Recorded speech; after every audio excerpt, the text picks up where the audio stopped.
Hello learners, आप सभी को प्यार भरा नमस्कार। ज्ञान असली क्लासेस के यूट्यूब सेशन में आपका बहुत बहुत स्वागत है। आपका बहुत बहुत स्वागत है हमारे डेली एमसीक्यू प्रैक्टिस अभ्यास सीरीज में।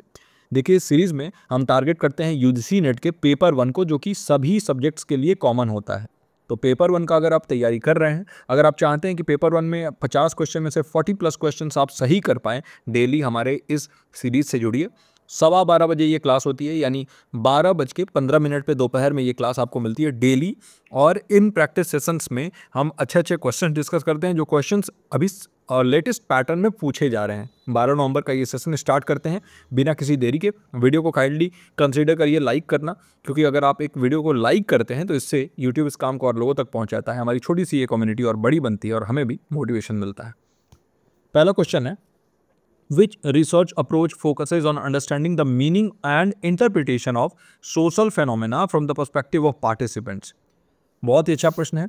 कौन सा शोध दृष्टिकोण प्रतिभागियों के दृष्टिकोण से सामाजिक घटनाओं का अर्थ और व्याख्या समझने पर केंद्रित है? देखिए, एक प्रश्न को पूछने के कई अलग अलग तरीके हो सकते हैं। अगर मैं एक प्रश्न आपको पूछ दूं सीधा सीधा तो आप डायरेक्टली उसका आंसर दे सकते हैं, और अगर मैं उसको घुमा फिरा के पूछूं तो दिक्कत होता है। और एनटीए इसी चीज़ का फ़ायदा उठाता है, एनटीए यही करता है। और हमें जो है इसी टाइप के क्वेश्चंस को डिस्कस करना होगा जिसमें जो लैंग्वेज है वो घुमा फिरा के पूछा गया हो। हाँ, तो इंपॉर्टेंट मार्क कर लीजिएगा, ये प्रश्न ऑलरेडी हमने डिस्कस किया हुआ है पहले भी, लेकिन इसका लैंग्वेज अलग है। ओके, आपको क्या लगता है इस प्रश्न का सही उत्तर क्या होगा? नीचे कमेंट सेक्शन में जाके मेंशन कर दीजिए और मैं एक एक ऑप्शन डिस्कस करना स्टार्ट करता हूँ।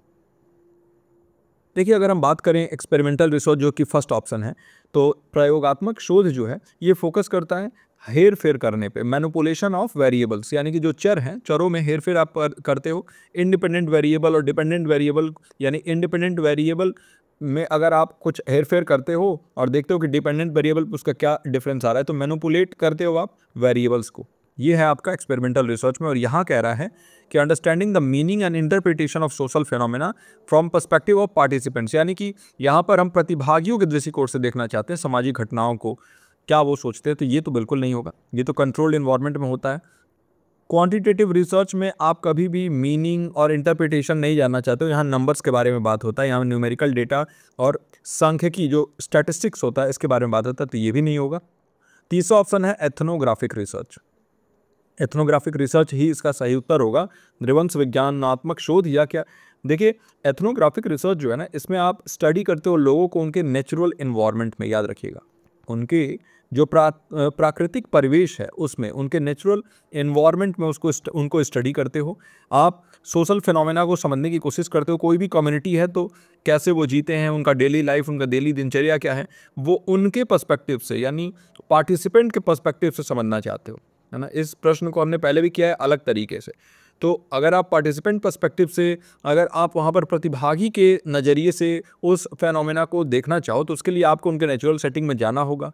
और क्या होता है? अवलोकन, ऑब्जर्वेशन के माध्यम से ये सारी चीज़ें आपको करनी होगी, और यही होता है एथनोग्राफिक रिसर्च। सर्वे रिसर्च में आप क्या करते हैं? डेटा को कलेक्ट करते हैं लार्ज ग्रुप से। कैसे? क्वेश्चन आयर तैयार करते हैं, क्वेश्चंस वगैरह उनसे पूछे जाते हैं, और बहुत डीप मीनिंग आप नहीं जानना चाहते हो, बस उनका जो है डेटा इकट्ठा करते हो। तो ये भी नहीं होगा, इसका सही उत्तर सी ऑप्शन हो जाएगा। कोई भी संशय, कोई भी डाउट हो तो एक डाउट ग्रुप हमारा बना हुआ है टेलीग्राम पर, उसमें आप जाके पूछ सकते हैं। अगर आप सीरियस लर्नर हैं, अगर आप चाहते हैं उस डाउट ग्रुप में ऐड होना, तो नीचे कमेंट सेक्शन में मेंशन करेंगे तो मैं आपको लिंक दे दूंगा। इनवाइट ओनली ग्रुप है, तो बहुत ज़्यादा भीड़ भाड़ नहीं है वहाँ पर। आपके सारे ही डाउट्स वहाँ पर मैं क्लियर करता हूँ जैसे मुझे टाइम मिलता है। अब हम सेकंड क्वेश्चन पे चलते हैं। हमारा सेकंड क्वेश्चन है, विच protocol is primarily aimed at protecting the ozone layer by controlling the production and consumption of specific harmful substances? किस प्रोटोकॉल का मुख्य उद्देश्य विशेष हानिकारक पदार्थों के उत्पादन और खपत को नियंत्रित करके ओजोन परत की रक्षा करना है? पहला ऑप्शन है क्योटो प्रोटोकॉल, दूसरा ऑप्शन है मॉन्ट्रियल प्रोटोकॉल, तीसरा ऑप्शन है पेरिस एग्रीमेंट या पेरिस समझौता, और चौथा ऑप्शन है रियो डिक्लेरेशन या रियो घोषणा। बताइए इसका सही उत्तर क्या लग रहा है आपको, क्या होगा? क्वेश्चन नंबर 2 का सही आंसर नीचे कमेंट सेक्शन में मेंशन कर दीजिए। आप लाइव चैट में नहीं, कमेंट सेक्शन में मेंशन किया करिए। देखिए, आप ये कमेंट जो करते हैं तो आपका माइंड एक्टिव होता है, और एग्जामिनेशन में आपको आदत रहेगा तो जल्दी जल्दी आप आंसर कर पाएंगे। तो इस चीज़ को मिस मत करिए, बिल्कुल कमेंट सेक्शन में मेंशन किया करिए, है ना। पूछ रहा है कौन सा प्रोटोकॉल है जिसका प्राइमरी एम जो है ओजोन लेयर से रिलेटेड है। तो ओजोन लेयर से रिलेटेड प्रोटोकॉल ऑलरेडी हम जानते हैं क्या होता है, कई बार हमने डिस्कस किया हुआ है, फिर भी एक एक यहाँ पर ऑप्शन डिस्कस कर लेते हैं। देखिए, क्योटो प्रोटोकॉल है, इसका टारगेट क्या था reduction of green house gases, है ना। तो ग्रीन हाउस गैस को कम करना इसका मुख्य लक्ष्य था, और ये इसका सही उत्तर नहीं होगा। ओजोन लेयर के बारे में इसमें बात नहीं हुआ था। वही अगर हम बात करें पेरिस एग्रीमेंट के बारे में, तो ये ग्लोबल वार्मिंग और क्लाइमेट चेंज के बारे में बात करता था, है ना। ग्लोबल वार्मिंग के बारे में और जलवायु परिवर्तन, क्लाइमेट चेंज, पेरिस एग्रीमेंट में इसके बारे में बात हुआ। रियो डिक्लेरेशन जो है ना, एक सेट ऑफ प्रिंसिपल्स था जो कि गाइड करता था सस्टेनेबल डेवलपमेंट को, और कोई स्पेसिफिक पॉल्यूटेंट को ये टारगेट नहीं करता था। तो ये भी नहीं होगा, इसका सही उत्तर हो जाएगा Montreal protocol. Montreal protocol, Montreal कहाँ है? कनाडा का एक शहर है मॉन्ट्रियल, तो वहीं पे ये हुआ था। मॉन्ट्रियल प्रोटोकॉल स्टैब्लिश किया गया था स्पेसिफिकली ओजोन लेयर या ओजोन परत की रक्षा करने के लिए, क्षरण से बचाने के लिए, क्योंकि उस समय पे थिनिंग हो रहा था उस लेयर का।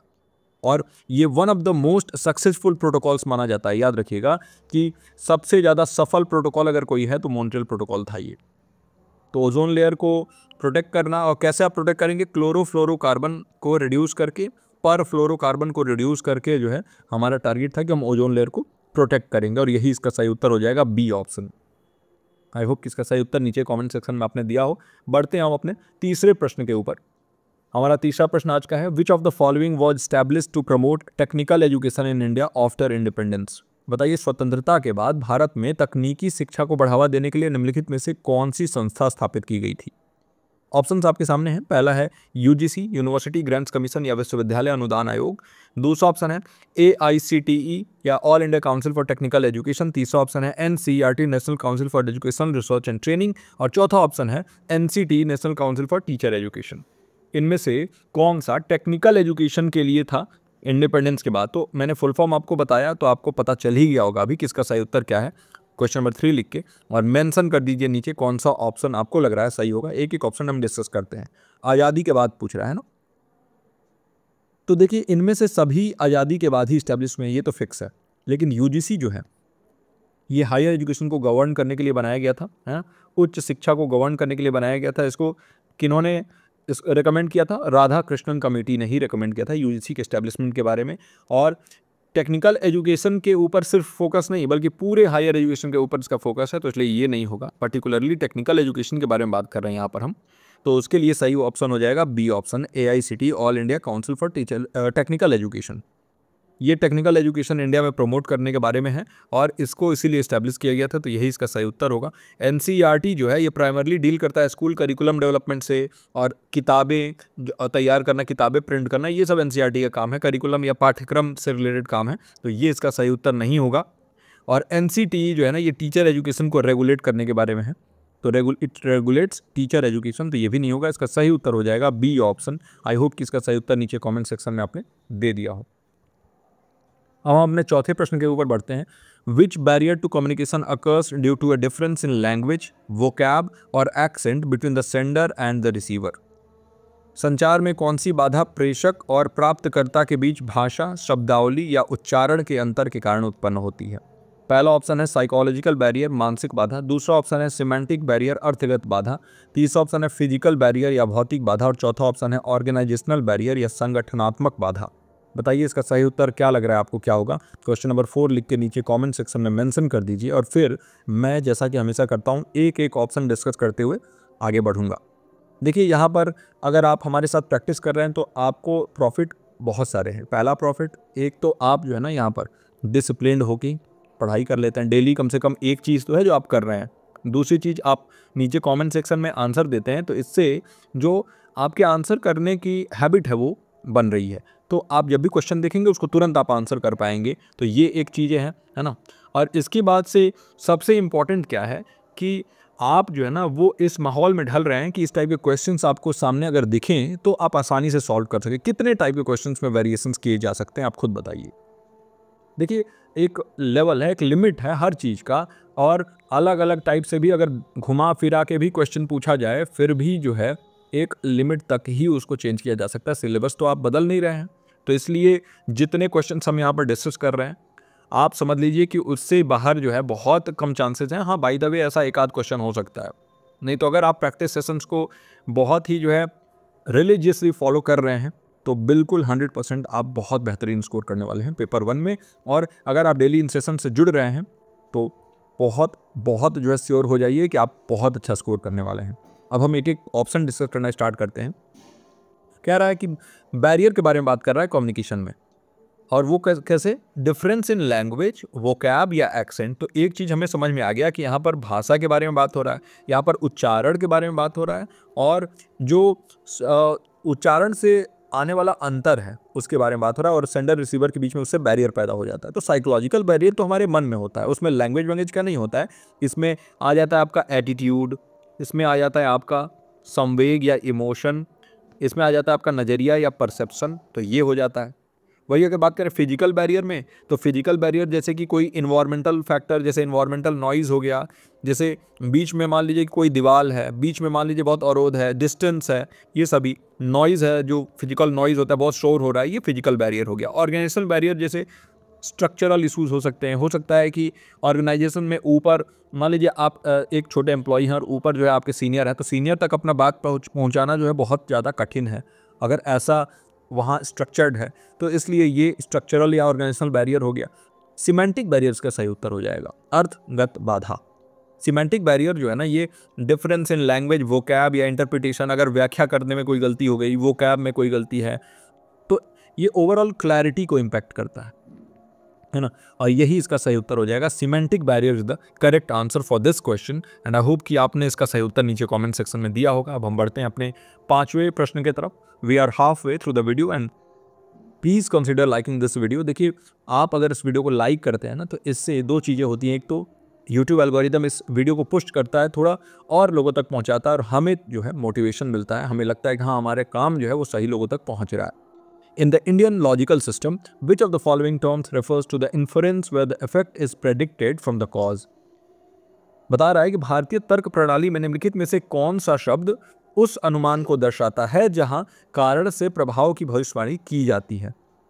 पहला है साध्य, दूसरा ऑप्शन है हेतु, तीसरा ऑप्शन है व्याप्ति, और चौथा ऑप्शन है अनुमान। तो आपके इंडियन लॉजिक का ये प्रश्न है, इंपॉर्टेंट प्रश्न, इसको मार्क कर लीजिए, हो सके तो नोट कर लीजिएगा इसको। इंडियन लॉजिक का ये प्रश्न।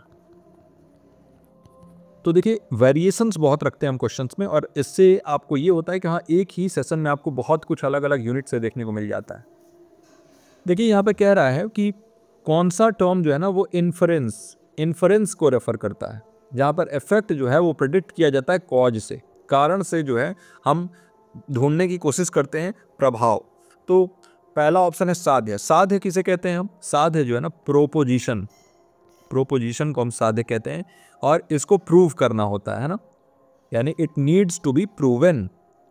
तो जिस चीज़ को प्रूव करना होगा उसको हम साध्य कहेंगे। ये तो होगा नहीं इसका सही उत्तर। अनुमान के बारे में यानी इन्फ्रेंस के बारे में बात हो रहा है। हेतु क्या होता है? हेतु जो है रीज़न और कॉज, कारण या जो रीज़न होता है ना, जो इन्फ्रेंस को सपोर्ट करता है, सपोर्टिंग द इन्फ्रेंस, इसको हम कहते हैं हेतु। तो हेतु भी नहीं होगा, क्योंकि यहाँ पे बात हो रहा है कि बताइए कौन सा टर्म जो है ना इन्फ्रेंस को रेफर करता है। व्याप्ति क्या होता है? द इनवेरिएबल रिलेशनशिप, जो कि हेतु और साध्य के बीच में होता है। हेतु एंड साध्य के बीच में जो रिलेशनशिप होता है ना, इसको हम व्याप्ति कहते हैं। वही अनुमान इसका सही उत्तर हो जाएगा। इन्फ्रेंस, अनुमान, ये अनुमान जो होता है ना, इन्फ्रेंस इसको हम कहते हैं इंडियन लॉजिक में। ये इफेक्ट को डिराइव करता है कॉज से, है ना, डिराइविंग इफेक्ट फ्रॉम कॉज, और यही इसका सही उत्तर हो जाएगा। आई होप कि इसका सही उत्तर नीचे कमेंट सेक्शन में आपने दे दिया होगा, है ना। क्वेश्चन नंबर 5 हमारा जो है डी ऑप्शन सही होगा इसके लिए। बढ़ते हैं अपने अगले प्रश्न, छठे प्रश्न पर। Which type of reasoning in western logic proceeds from general principle to a specific conclusion? बताइए, अगर हम पश्चिमी तर्क में बात करें तो कौन सा तर्क सामान्य सिद्धांतों से एक विशिष्ट निष्कर्ष तक पहुंचता है? पहला ऑप्शन है डिडक्टिव रीजनिंग, दूसरा ऑप्शन है इंडक्टिव रीजनिंग, तीसरा ऑप्शन है एनालॉजिकल रीजनिंग, और चौथा ऑप्शन है एब्डक्टिव रीजनिंग। अपसारी तर्क, आगमनात्मक तर्क, सादृश्यात्मक तर्क, और यहाँ पर एब्डक्टिव का ये नहीं होगा। एब्डक्टिव रीजनिंग का जो है यहाँ पर अपहरणात्मक तर्क लिख दिया है, लेकिन कुछ और होगा। इसका जो है हिंदी मीनिंग मैं एक बार आपको सर्च करके बता दूंगा, यहाँ पर ट्रांसलेशन एरर कुछ हुआ है। तो बताइए इसका सही उत्तर क्या लग रहा है आपको, क्या होगा? क्वेश्चन नंबर 6 लिख के और नीचे कॉमेंट सेक्शन में मेंशन कर दीजिए, है ना।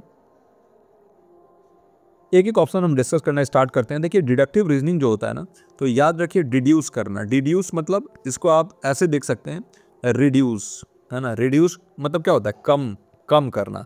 तो आपके पास एक पूरा चीज़ है, मान लीजिए कि एक यहाँ पर मैंने आपको ये रेक्टेंगल दे दिया और इसमें से आप कम करते करते ऐसे काटा आपने, एक पार्ट यहाँ से काटा, एक पार्ट यहाँ से काटा, एक पार्ट यहाँ से काटा।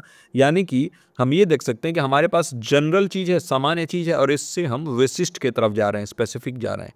तो जनरल से अगर आप स्पेसिफिक की तरफ जाना चाहते हैं तो इसको हम कहते हैं डिडक्टिव रीजनिंग। ओके, तो डिडक्टिव रीजनिंग इसका सही उत्तर हो जाएगा, क्योंकि यहाँ पर जनरल प्रिंसिपल से स्पेसिफिक कंक्लूजन तक जाने के बारे में बात कर रहा है।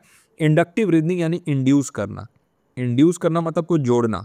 तो ये स्पेसिफिक ऑब्जर्वेशन, छोटे छोटे ऑब्जर्वेशन से और जनरल कंक्लूजन तक जाता है। मैं एक क्लासिक एग्जांपल हमेशा इसको देता हूँ कि सूरज जो है वो ईस्ट से उग रहा है। अब बहुत लोगों ने अभी बहुत पहले से देखा कि हाँ सूरज जो है वो ईस्ट से ही उगते हैं, और ईस्ट से ये उग रहे हैं, और डेली डेली डेली डेली ये उग रहे हैं ईस्ट से ही। तो हमने स्पेसिफिक इंस्टेंसेस से ये बना लिया, जनरलाइज कर दिया कि हाँ सूरज अब हमेशा ईस्ट से ही उगेंगे, क्योंकि वो हमेशा ही ईस्ट से उगते आए हैं। तो यही इसका सही उत्तर हो जाएगा, डिडक्टिव रीजनिंग। इंडक्टिव रीजनिंग नहीं होगा, ये इंड्यूस करने के बारे में है। एनालॉजिकल रीजनिंग कंक्लूजन ड्रॉ करता है बेस्ड ऑन सिमिलैरिटीज़, तो सिमिलैरिटीज़ के आधार पर कंक्लूजन ड्रॉ करना। और एब्डक्टिव रीजनिंग स्टार्ट होता है एक ऑब्जर्वेशन से और फिर सिंपलेस्ट एक्सप्लेनेशन फाइंड आउट करना चाहता है। तो ये भी नहीं होगा, इसका सही उत्तर हो जाएगा ए ऑप्शन। तो आई होप कि नीचे कमेंट सेक्शन में इसका सही उत्तर आपने दिया हो। बढ़ते हैं अपने 7वें प्रश्न की तरफ। हमारा 7वां प्रश्न है, which committee was instrumental in shaping India's higher education system through recommendation on autonomy and governance. किस समिति ने भारत की उच्च शिक्षा प्रणाली को स्वायत्तता और शासन पर सिफारिशों के माध्यम से आकार देने में महत्वपूर्ण भूमिका निभाई? पहला ऑप्शन है कोठारी कमीशन, कोठारी आयोग। दूसरा ऑप्शन है नेशनल नॉलेज कमीशन या राष्ट्रीय ज्ञान आयोग। तीसरा ऑप्शन है एनपीई 1986 या राष्ट्रीय शिक्षा नीति 1986। और चौथा ऑप्शन है यूनिवर्सिटी ग्रांट्स कमेटी, विश्वविद्यालय अनुदान समिति। बताइए इसमें से कौन सा सही उत्तर होगा? कौन सी कमेटी जो है ना वो इंस्ट्रूमेंटल है by in shaping India's higher education system, यानी कि जो भारत की उच्च शिक्षा प्रणाली है इसको स्वायत्तता और शासन पर सिफारिशों के माध्यम से आकार देने में महत्वपूर्ण भूमिका निभाई है? कौन सा वो यहाँ पर बॉडी है, कमेटी है? तो इंपॉर्टेंट मार्क कर लीजिए, बहुत अच्छा प्रश्न है ना। देखिए एक एक ऑप्शन डिस्कस कर रहे हैं। अगर हम बात करें कोठारी कमीशन की, कोठारी कमीशन ने रेकमेंड किया था मेजर रिफॉर्म।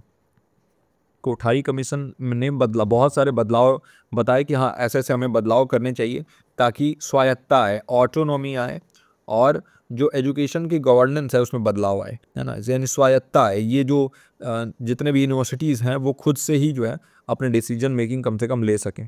तो यही इसका सही उत्तर हो जाएगा। क्वेश्चन नंबर 7 का ए ऑप्शन सही उत्तर होगा। नेशनल नॉलेज कमीशन बात करता है नॉलेज इनिशिएटिव लेने के बारे में, है ना, बहुत बाद में आया था ये, और इंडिया को एक नॉलेज सोसाइटी बनाने के बारे में ये बात करता है, नॉलेज सोसाइटी। एनपी 1986 एक पॉलिसी डॉक्यूमेंट था, ये कोई कमीशन नहीं था, तो ये नहीं होगा। और यूनिवर्सिटी ग्रांट्स कमेटी ये गवर्न करता है ग्रांट्स, और ये सिस्टम वाइड गवर्नेंस के ऊपर इसका कोई रोल नहीं था, तो ये भी नहीं होगा। कोठारी कमीशन ने ही रिकमेंड किया था ऑटोनॉमी और गवर्नेंस, और यही इसका सही उत्तर होगा। अब हम बढ़ते हैं अपने 8वें प्रश्न की तरफ। हमारा 8वां प्रश्न है, which of the following statements about sustainable development goals is correct? बताइए सतत विकास लक्ष्यों के बारे में निम्नलिखित में से कौन सा कथन सही है? पहला ऑप्शन है SDG have 15 goals in total, यानी जो सतत विकास लक्ष्य हैं वो कुल 15 लक्ष्य हैं। क्या ये सही है? दूसरा ऑप्शन है SDG were adopted in 2015 by United Nation, यानी जो सतत विकास लक्ष्य हैं इनको 2015 में संयुक्त राष्ट्र द्वारा अपनाया गया था। तीसरा ऑप्शन है SDG focus only on economic growth, यानी एसडीजी जो है जो सतत विकास लक्ष्य हैं केवल आर्थिक विकास पर ध्यान केंद्रित करते हैं। और चौथा ऑप्शन है कि SDG replace the millennium development goals in 2000, यानी जो सस्टेनेबल डेवलपमेंट गोल ये सतत विकास लक्ष्य है 2000 में सहस्त्राब्दी विकास लक्ष्यों को प्रतिस्थापित किया था। बताइए इसमें से सही उत्तर क्या होगा, कौन सा होगा? बहुत अच्छा प्रश्न है सस्टेनेबल डेवलपमेंट गोल को लेके, है ना। क्वेश्चन नंबर 8 लिख के आपको क्या लग रहा है इसका सही उत्तर क्या होगा नीचे कमेंट सेक्शन में मेंशन कर दीजिए, और फिर मैं डिस्कस करता हूं आपके साथ। देखिए आई होप कि इसका नीचे कमेंट सेक्शन में जाके आपने सही उत्तर मेंशन कर दिया हो। वीडियो को लाइक नहीं किया है तो काइंडली वीडियो को अभी के अभी लाइक कर दीजिए। मैं 2 सेकंड के लिए वेट करता हूं, जाइए और अभी वीडियो को लाइक करके वापस आइए। देखिए एसडीजी में कह रहा है कि 15 गोल्स इन टोटल। मैं आपको बार बार मैंने बताया है कि जो सस्टेनेबल डेवलपमेंट गोल्स हैं इसमें 17 गोल्स हैं टोटल, 15 नहीं 17 गोल्स एंड 169 टारगेट्स हैं इनमें, है ना। तो 17 गोल्स हैं और 169 टारगेट हैं, तो ये तो होगा नहीं, ये ऑप्शन हट गया। ये कह रहा है SDG were adopted in 2015 by United Nation. चलिए ये तो बिल्कुल सही है, 2015 में अडॉप्ट किया गया था। तीसरा ऑप्शन है इनका फोकस सिर्फ और सिर्फ इकोनॉमिक ग्रोथ पे है। बिल्कुल नहीं, देखिए फोकस जो है ना वो सोशल यानी सामाजिक हो गया, आर्थिक हो गया, इकोनॉमिक और पर्यावरणीय एनवायरमेंटल एस्पेक्ट्स, इन सभी पे है ना। सामाजिक रूप से, आर्थिक रूप से, पर्यावरणीय रूप से हमें जो है सस्टेनेबली यानी कि बहुत ही सतत, बहुत बैलेंस में आगे बढ़ना है। तो ये जो है गलत हो गया, इकोनॉमिक ग्रोथ सिर्फ और सिर्फ इकोनॉमिक ग्रोथ पे नहीं है। और एसडीजी ने रिप्लेस किया था मिलेनियम डेवलपमेंट गोल्स को, ये सही है। लेकिन लेकिन लेकिन यहाँ पर अगर आप ध्यान नहीं दोगे तो आप ये ऑप्शन गलत करके आ जाओगे। ये कह रहा है इन 2000 नहीं, 2000 में नहीं, 2015 में रिप्लेस किया था। और 2000 में तो एमडीजी आया था, मिलेनियम डेवलपमेंट गोल को स्टैब्लिश किया गया था सन 2000 में। और 2015 में जो है एसडीजी ने रिप्लेस किया था मिलेनियम डेवलपमेंट गोल को। तो अगर आप ध्यान नहीं देंगे, ऑप्शन आपके सामने होगा वहाँ पर जब आप एग्जाम दे रहे होंगे, तो क्योंकि मल्टीपल चॉइस करेक्ट होता है तो आपके पास सामने ए और डी वहाँ पर दिखेगा, ए डी ओनली, और आप उसको सही करके आ जाओगे। तो थोड़ा जो भी छोटे छोटे चीज़ है इस पर ध्यान देना आपको आवश्यक है, और इसलिए इसका सही उत्तर हो जाएगा बी ऑप्शन। आई होप कि इसका सही उत्तर नीचे कमेंट सेक्शन में आपने दिया हो, है ना।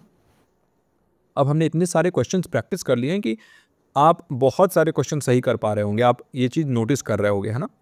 अब हम बढ़ते हैं 9वें प्रश्न की तरफ। What is the full form of HTTP in internet technology. अब इससे आसान प्रश्न नहीं हो सकता है, डेली में इस टाइप के प्रश्न HTTP, HTTPS, FTP, SMTP, है ना, बहुत सारे प्रश्न आपसे, TCP, IP, बहुत सारे ऐसे क्वेश्चन हम डिस्कस करते हैं। ICT का ये प्रश्न है। पहला ऑप्शन है हाइपर टेक्स्ट ट्रांसफर प्रोटोकॉल, दूसरा ऑप्शन है हाइपर टेक्स्ट ट्रांसमिशन प्रोटोकॉल, तीसरा ऑप्शन है हाई टेक्स्ट ट्रांसफर प्रोटोकॉल और चौथा ऑप्शन है हाइपर ट्रांसफर टेक्स्ट प्रोटोकॉल। तो देखिए काफ़ी कंफ्यूजिंग ऑप्शंस जो है यहाँ पे डाला गया है, और HTTP का फुल फॉर्म पूछा है, तो याद रखिएगा। आपको क्या लग रहा है, क्या इसका सही उत्तर होगा, नीचे कमेंट सेक्शन में मेंशन कर दीजिए कौन सा ऑप्शन सही है, और हम डिस्कस करना स्टार्ट करते हैं। देखिए अगर हम बात करें इसके सही उत्तर का, तो HTTP सबसे पहले तो ये ट्रांसफ़र करने के लिए, इंटरनेट पर प्रोटोकॉल्स ट्रांसफ़र करने के लिए यूज़ होता है ना, और ये सिक्योर नहीं होता। अगर इसमें S जुड़ जाता है HTTPS तो वो सिक्योर होता है, वो एनक्रिप्टेड होता है। तो याद रखिएगा ये एनक्रिप्टेड नहीं होता है, और इसका फुल फॉर्म ये होगा first option hyper text transfer protocol, ये सही होगा। हाइपर टेक्स्ट ट्रांसमिशन प्रोटोकॉल बहुत लोग इसको सही करके आ जाएंगे, नहीं होगा, याद रखिएगा ट्रांसफ़र प्रोटोकॉल होगा, हाई टेक्स्ट ट्रांसफर प्रोटोकॉल नहीं होगा। और यहाँ पर देखिए ये चेंज कर दिया हाइपर ट्रांसफर टेक्स्ट प्रोटोकॉल, तो यहाँ पे आप कंफ्यूज बहुत हो सकते हैं, लेकिन यही सही होगा, जो फर्स्ट ऑप्शन है वही इसका सही उत्तर होगा। तो आई होप कि इसका सही उत्तर नीचे कमेंट सेक्शन में आपने दिया हो, है ना। HTTP और HTTPS ये दोनों होता है, इनमें जो है सिग्निफिकेंट डिफरेंस है। ये S जो होता है ना, ये सिक्योर्ड के लिए होता है, और ये एनक्रिप्शन करके देता है आपको, जो भी आप डेटा ट्रांसफ़र करते हैं HTTP के थ्रू, वहाँ पर आपको एनक्रिप्शन मिलता है, और एनक्रिप्शन से फ़ायदा ये हो जाता है कि आपकी प्राइवेसी और सिक्योरिटी जो है वो मेंटेन रहती है। तो इसलिए ये चीज़ें ध्यान रखना। अब हम बढ़ते हैं आज के अपने आखिरी प्रश्न, इस सेशन के आखिरी प्रश्न पर, और आई होप कि वीडियो को आपने लाइक कर दिया हो, पूरे वीडियो को आप देख रहे होंगे, बीच में छोड़ के नहीं जाते हैं, और बहुत ही डिसिप्लिन होके इन क्वेश्चंस को सॉल्व किया करिए, क्योंकि बहुत अच्छे अच्छे प्रश्न इन्हीं में से आपको मिल जाएंगे। कुछ प्रश्न जो है आपको रिपीट होते हुए दिखेंगे, लेकिन बहुत सारे प्रश्न जो है यूनिक दिखेंगे आपको। ज़रूर बताइएगा कि ये सेशन आपको कैसा लगा, और आज का ये सेशन आपके लिए फ्रूटफुल रहा कि नहीं, कुछ यूनिक क्वेश्चंस आपको मिले कि नहीं। आपके फीडबैक आते रहते हैं, और मैं बहुत ज़्यादा खुश हो जाता हूँ जब मुझे लगता है कि हाँ मेरा पढ़ाया हुआ, मेरा कुछ बताया हुआ आपके लिए कुछ हेल्प कर रहा है। तो इम्पॉर्टेंट प्रश्न ये भी है, which type of sampling is also known as judgemental sampling. बताइए कौन सा नमूना विधि को निर्णयात्मक नमूना के रूप में भी जाना जाता है। पहला ऑप्शन है रैंडम सैम्पलिंग, दूसरा ऑप्शन है कोटा सैम्पलिंग, तीसरा ऑप्शन है स्नोबॉल सैम्पलिंग, और चौथा ऑप्शन है पर्पजिव सैम्पलिंग। बताइए इसका सही उत्तर क्या होगा, जजमेंटल सैम्पलिंग किसे कहते हैं इन चारों में से। क्वेश्चन नंबर 10 लिख के, और जो भी आपको करेक्ट आंसर लग रहा है नीचे कमेंट सेक्शन में मेंशन कर दीजिएगा, और इसके साथ साथ काइंडली वीडियो को लाइक कर दीजिए। नीचे कमेंट सेक्शन में बताइएगा कि आज का ये सेशन कैसा लगा, है ना। अपने जो भी स्टडी ग्रुप्स में आप जुड़े हुए हैं वहाँ शेयर जरूर करिएगा इन सेशंस को, है ना। डिस्कस करना स्टार्ट करते हैं। देखिए अगर हम बात करें जजमेंटल सैम्पलिंग, देखिए रैंडम सैम्पलिंग जो होता है ये रैंडम सिलेक्शन से होता है, तो ये इसका सही उत्तर नहीं होगा, इसको जजमेंटल सैम्पलिंग हम नहीं कहते हैं। कोटा सैम्पलिंग जो होता है ये सब ग्रुप्स, यहाँ पर हम इंट्रोड्यूस करते हैं सब ग्रुप्स जो प्रोपोर्शनली रिप्रेजेंट करते हैं। प्रोपोर्शनली मतलब सभी सारे ग्रुप्स को एक बराबर जो है यहाँ पर मौका मिलेगा, प्रोपोर्शनल जो है यहाँ पर मौका मिलेगा, तो ये जो है कोटा सैम्पलिंग हो गया, ठीक है। तो ये भी नहीं होगा। स्नोबॉल सैम्पलिंग जो हुआ ना, स्नोबॉल सैम्पलिंग यूज़ करता है रेफरल्स, जो पार्टिसिपेंट्स हैं वो उनसे ये रेफरल्स यूज करता है, यानी वो ये उस केस में होता है जहाँ पर हम पहुंच नहीं सकते। जैसे मान लीजिए कोई सेलिब्रिटी के ऊपर आप कोई रिसर्च कर रहे हैं या फिर कोई ऐसे ग्रुप या कम्युनिटी के ऊपर आप रिसर्च कर रहे हैं जहां पर पहुंचना या जिनको रीच करना बहुत मुश्किल है, तो उस केस में स्नोबॉल सैम्पलिंग हम करते हैं। स्नोबॉल सैम्पलिंग से क्या होता है कि एक लिंक से दूसरा लिंक, दूसरे लिंक से तीसरे लिंक तक पहुंचते पहुंचते आखिरी में आपको आपका डेटा मिल जाता है। तो स्नोबॉल सैम्पलिंग ऐसे होता है, रेफरल्स के जरिए पार्टिसिपेंट्स रेफर करते रहते हैं और वहां तक आप पहुंचते हैं। तो ये भी नहीं होगा। पर्पजिव सैम्पलिंग को हम जजमेंटल सैम्पलिंग कहते हैं, प्रयोजनात्मक सैम्पलिंग। पर्पजिव सैम्पलिंग जो होता है ना, इसी को जजमेंटल सैम्पलिंग के नाम से जाना जाता है। ये पार्टिसिपेंट्स को सिलेक्ट करता है, सेलेक्ट पार्टिसिपेंट्स स्पेसिफिक क्राइटेरिया के ऊपर। आपने स्पेसिफिक क्राइटेरिया सेट कर दिया कि हाँ ये क्राइटेरिया है मेरे, और उसी क्राइटेरिया के ऊपर आपने सेलेक्ट किया पार्टिसिपेंट्स को, और इसी को हम जजमेंटल सैम्पलिंग के नाम से भी जानते हैं, है ना। तो ये हो गया आपका आज का ये पूरा प्रश्न। और अगर आपको जानना है कि जजमेंटल सैम्पलिंग क्या होता है और बहुत ही डिटेल में जानना है, तो आप ज़रूर हमें ग्रुप में पूछिएगा कि क्या होता है, तो फिर बता देंगे। अगर मैं ऊपर आपको बताऊं तो जजमेंटल सैम्पलिंग या पर्पजिव सैम्पलिंग जो होता है ना, एक तो ये नॉन प्रोबेबिलिटी सैम्पलिंग होता है, याद रखिएगा। नॉन प्रोबेबिलिटी होता है यानी कि यहाँ पर आप रैंडम सिलेक्शन नहीं करते बल्कि सारी चीज़ें डिसाइड करते हो, और ये तब यूज़ करते हो जब आप जो है ना कोई भी पार्टिसिपेंट को सेलेक्ट करते हो अपने जजमेंट के आधार पर, और जो आपके हिसाब से रेलेवेंट हो, एक्यूरेट हो इन्फॉर्मेशन स्टडी के हिसाब से। तो पर्पस ड्रिवन होता है, सब्जेक्टिव होता है, और ये क्वालिटेटिव रिसर्च में आप यूज़ करते हो, जैसे एथनोग्राफी वगैरह कर रहे हैं जहाँ पर रिसर्चर जो है वो पार्टिसिपेंट्स से उनके यूनिक एक्सपीरियंस को जानना चाहें उस केस में। तो ये इसका सही उत्तर हो जाएगा डी, पर्पजिव सैम्पलिंग। और इसी के साथ आज के इस सेशन को हम एंड करते हैं। आई होप कि आज का ये सेशन आपके लिए हेल्पफुल रहा हो। यहाँ पर आंसर की सारा मेंशन किया हुआ है। रात को 10 बजे हमारे टेलीग्राम चैनल पर ये PDF अवेलेबल होता है, तो आप फॉलो कर लीजिए। देखिए टेलीग्राम चैनल का लिंक यही है, और इसके साथ साथ नीचे डिस्क्रिप्शन में जाके आप टेलीग्राम पर फॉलो कर सकते हैं हमें, और वहाँ से आपको ये PDF डेली के डेली रात को 10 बजे अपलोड होते हैं, वहाँ पर आपको मिल जाएगा। तो इस वीडियो में यहीं तक। वीडियो को देखने के लिए आपका बहुत बहुत शुक्रिया। मैं मिलता हूँ आपसे अगले सेशन के साथ। टिल देन आप अपना और अपनों का ख्याल रखिए। नमस्कार।